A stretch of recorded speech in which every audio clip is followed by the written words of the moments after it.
Welcome, all you wonderful people out there, to episode 50 of our A to Z sorted 45 RPM vinyl records collection. And in episode 49, we ended with ZZ Top. So you wonder, why is there an episode 50? As I got a little long-winded at the end of the last episode and explained, I have another batch of A to Z sorted new releases from that time period, which would have been sometime around 2007, 2008. So we're starting over with A, and it's going to probably take at least 2, if not 3 episodes for us to cover this new release stack. There will be some really cool stuff in here that I'm happy to be able to share with you. But starting off, we've got an interesting one here, and it's California Dreamin', but it's not the Mamas and the Papas, it's America. Doing it from the motion picture soundtrack to California Dreamin', 1978. So, rather interesting listen. I loved America. They were a great band. I love the original California Dreamin' by the Mamas and the Papas, and I do have a copy of that on vinyl somewhere. But interesting to get a different version here. And as so often you see with soundtrack 45s, the B-side is by a different band, FDR, which I don't even know, but See It My Way is the name of the song. But it's also off of that California Dreamin' motion picture soundtrack from 1978. So really cool, though, to have the A-side there with America doing California Dreamin'. So next up here, we've got April Wine doing Sign of the Gypsy Queen. Now, I know I've got better copies of this, and I've shown them previously, and I think there was one in box 1. If you go all the way back to the box 1 of the 45 vinyl records that I filmed, there's a much better looking copy of April Wine Sign of the Gypsy Queen, but this was the first copy that I personally acquired for the collection. So we've got some writing on it and a sticker. Well, nice to point out that it's from 1981. But the B-side being another great April Wine song, Crash and Burn. I loved April Wine. I remember going and seeing them at the Lloyd Noble Center in Oklahoma City, back on the Nature of the Beast tour. And I still have that concert shirt. I can't wear it. No way I could squeeze that sucker on these days. But I still have it all the same. I got quite a few old concert t-shirts in the closet that I can't wear anymore. So here's a nice looking shot of the Asia label on a picture sleeve for Only Time Will Tell. And the B-side isn't nothing too spectacular, except for at least you get the whole album shot there. And here's the A-side label for you. Only Time Will Tell, 1982. And the B-side being a song called Time Again, which I can't sing that one for you. Lucky you. All right, now we're moving on to the Byrds, which to everything turn, turn, turn. There is a season. I think this is interesting. It's an adaptation of music by Pete Seeger. And I do think this was when David Crosby was still with them. That's where he originally came from before joining Crosby, Stills, and Nash, and later Ann Young. But great song by the Byrds, and really nice to have it, even if it is a Hall of Fame reissue. The good thing about that is that you get a really great B-side to go with it, 8 Miles High, which was another really good song by the Byrds, March of 1966. So yeah, I was pretty young when this one came out, but Turn, Turn, Turn is the A-side in my opinion because it was from October of 65. So those re-release reissues, a lot of the times it's just a matter of opinion what you want to call the A-side, because a lot of them are double A-sides technically. But here we've got the original 8 Miles High, and this is the first time that it came out. The Columbia Records. It's not a reissue, so this one's nice to have, especially something from '66. It's got some stacker wear, but it still plays well. And the B-side to that original was a song called Why. Why on the B-side. Very cool. Next up, we got one of my all-time favorite bands on Mercury Records. Can you guess who it is? Obviously, it starts with the B. And it's Bachman Turner Overdrive. At this point, just being referred to as BTO. But Rock and Roll Nights album, Heartaches, which wasn't one of their greater songs. This was, a little later, 1979, after they had hit their peak with all their really great hits that you know and love. But I love Bachman Turner Overdrive all the way through. There's not a bad BTO album, in my opinion. I'll listen to any of them. There were some weak songs, but there weren't weak albums.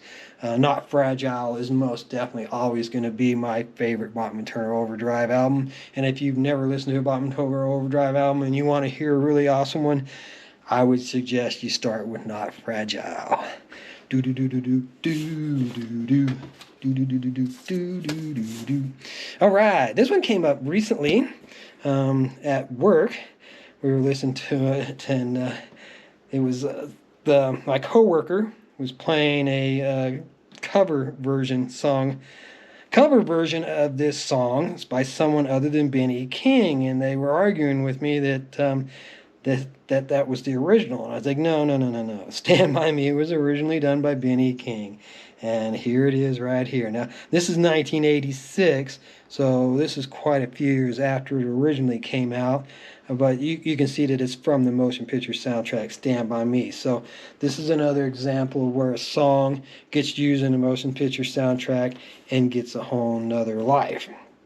The B-side, here we go again with motion picture soundtracks having a different band on the B-side because, typically you've got one song, maybe two by a band in a movie. They don't usually do, unless they did the entire soundtrack by one band, you'll have a lot of different bands doing songs. So here we got the Coasters and Yakety Yak. And I do have original copies of that. I believe I even had that one here in this series of videos, the A to Z series, but it wasn't this nice and clean. Boy, oh boy, it looks like it was printed yesterday, and it sounds really good as well. So nice to have a nice clean copy of Yakety Yak. And here's a really cool sleeve. Don't you just love that? Might make you a little seasick. Doesn't help me shaking it, did it?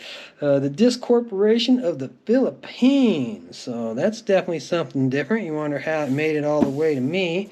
I will show you the other side because it doesn't have any writing on it like that side did, and it's basically the exact same artwork. But what a really cool looking sleeve. I like that. But the vinyl in it doesn't match. It's Casablanca and Captain and Tennille. Oh my lord. Side A. Do That to Me One More Time. I didn't mind Captain and Tennille. They were more pop than disco in my opinion. And I liked her voice. And she was definitely a very pretty lady. But here you've got 1979. Clearly marked the side A. So B-side's probably not something that I'm going to recognize, and it isn't. Deep in the Dark, being on the B-side of that. But it says it's also off of the album Make Your Move, so Casablanca wasn't like some of the other ones, and they typically, the B-sides wore another track off of the album that the A-side was being taken from.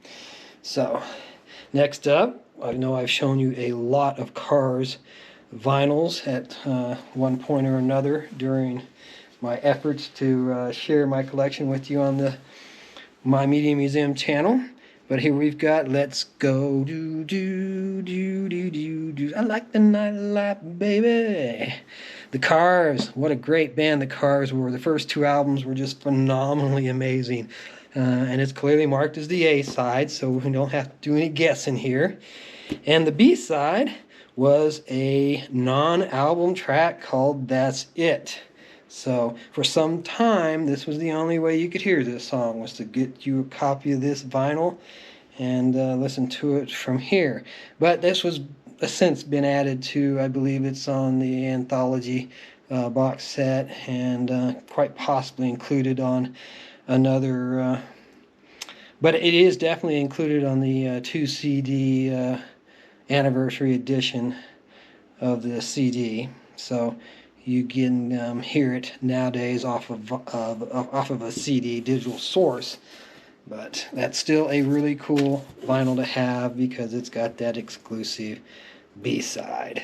And here we go. Here is my Johnny B. Good that I discussed and was surprised when we were early on in this series and I hit the C's and went through, I think I had 1 or 2 Chuck Berrys, but I didn't have Johnny B. Good. And I knew that I had this one. Now, it's a celebrity series. It's a reissue, but it's an old reissue. Johnny B. Good, I'm sure, goes back to the 50s, some point in the 50s. Can't tell you the exact year.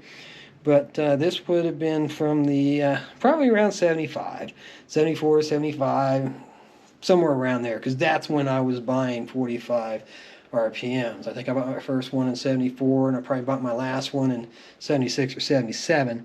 When I got much more interested in 8-tracks, actually. I did have some albums. I would buy albums. But I really like buying 8-tracks because I could slap them in and listen to the whole thing. But anyways, the B-side on this is another really great Chuck Berry song, being rock and roll music, any old way you choose it. Yeah, Chuck Berry did a lot of really great songs back in his day. So, that wraps up episode 50 for us. There'll be probably at least 2 more to get through this stack of new releases in the A to Z series. And then we'll be moving on to some other stuff, looking at some other different stuff. Definitely not out of things to show you. I've got 5 more boxes of mixed ones to show you that I just pushed aside because I wanted to get the A to Z series done. So no worries. Lots more to see. I hope you're enjoying it. Appreciate any thumbs up you care to give me if you enjoy the videos, and if you don't, I'm sorry. I've tried my best. Have a great day. Hope to see you again.